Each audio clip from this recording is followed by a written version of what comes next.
여러분 안녕하십니까? 법률사무소 국토의 김조영 대표 변호사입니다. 24년 동안 250여 개 추진위 조합 관련 1000여 건 소송과 자문을 했던 경험으로 오늘 강의를 계속해 드리고 있습니다. 이번 시간에는 재건축 재개발 조합이 감정평가법인을 반드시 선출해야 되는데요. 이 선출하고 그 다음에 계약 체결 당시에 꼭 체크해야 될 사항이 있습니다. 일반적으로 재개발 조합은 감정평가법인이 필요 없다. 또 재건축 조합만 감정평가법인이 있고 재개발 조합은 시장군수가 한다고 하지만 그 평가 그런 경우는 한정되어 있고 나머지 평가 업무도 꽤 있기 때문에 모든 재건축과 모든 재개발 조합에 다 공통되는 내용이라 생각하시면 됩니다. 먼저 감정평가법인이 어떤 업무를 하는지 살펴보겠습니다. 자, 첫 번째 가장 중요한 것이 관리처분계획 수립을 위한 종전, 종후 자산을 감정평가하는 겁니다. 뭐냐면 종전이라 그러면 사업이 종료되기 전, 종후는 사업이 종료되기 후 자산인데 종전 자산이라 그러면 건축물 철거하기 전에 건물하고 토지, 주로 법에 정해져 있습니다. 감정평가를 할 수 있는 기준 시점이 사업시행계획 인가 고시 이를 기준으로 해서 할 수 있도록 되어 있어요. 법에 정해져 있기 때문에 마음대로 지금 현재의 상태에서 감정시가를 해달라 이런 요구는 받아들여질 수가 없습니다.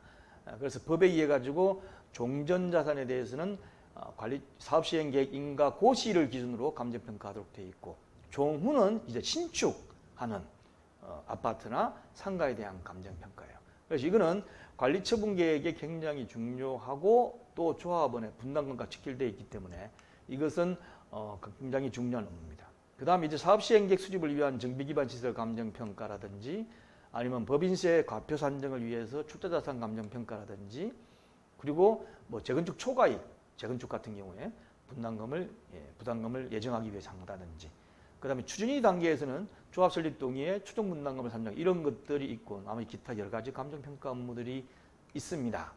그런데 이 감정평가법인을 조합에서 몇 개를 선정해야 하는지에 관해서 이제 문제가 되고 있어요. 첫 번째, 감정평가법인 선정 숫자를 보면 관리처분계획 수립을 위한 종중종후 자산 감정평가는 법에 정해져 있어요.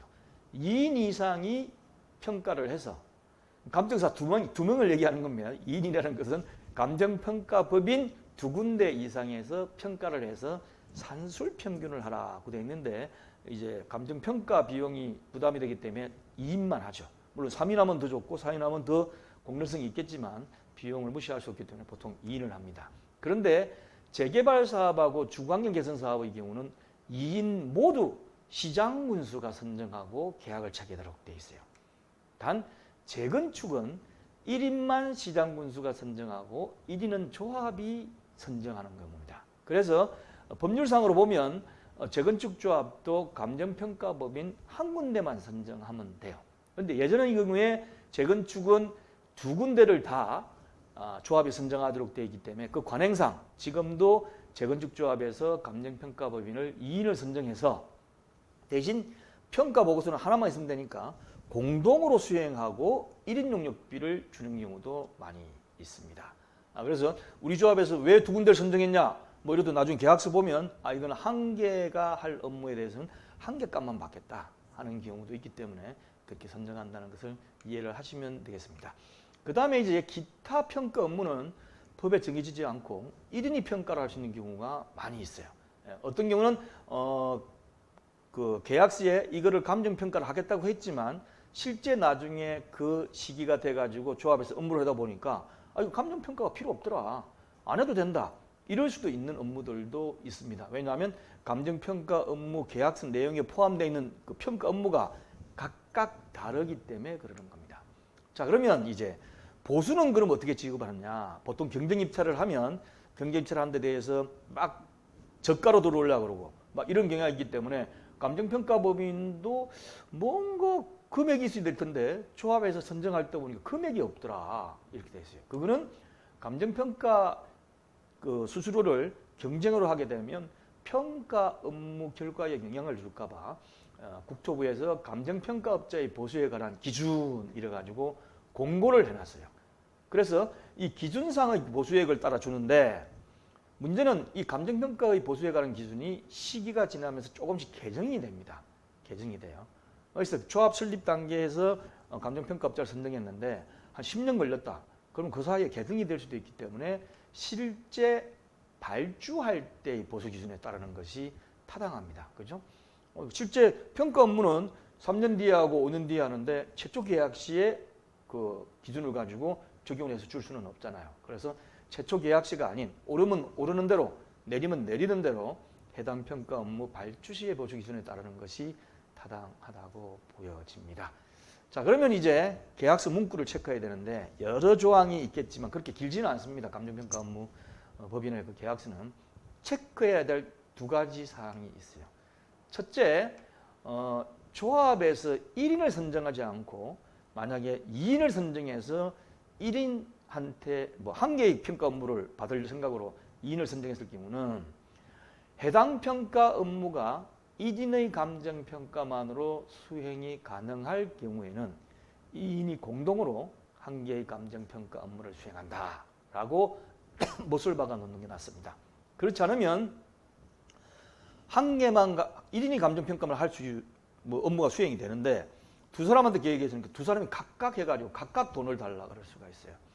문제는 이게 조합 돈이라는 것이 개인 돈이 아니고 조합원 돈이다 보니까 자꾸 조합원들이 조합장이 감정평가업자하고 짜고 한 개만 하면 될 걸 두 준을 해가지고 비용이 2배로 나갔다고 고소고발하고 뭐 이런 경우도 있기 때문에 이걸 마음대로 할 수가 없어요. 그래서 개인 사업자 같으면 난 두 사람 해가 하겠다. 돈 3억 줄 거 6억 줄 테니까 둘 해.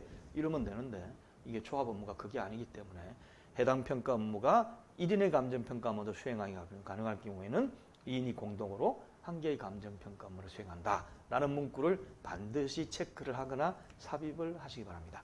그 다음 두 번째 보수 기준은 조금 전에 말씀드렸다시피 최초 계약 시가 아닌 해당 평가 업무 발주 시의 보수 기준에 따른다라고 넣어놓으십시오. 그래서 보수 기준표가 이제 금액이 떨어지면 떨어지는 대로 오르면 오르는 대로 그렇게 해가지고 발주할 때의 업무에 따라 가지고 보수를 지급하는 것이 적정하다고 저는 생각합니다.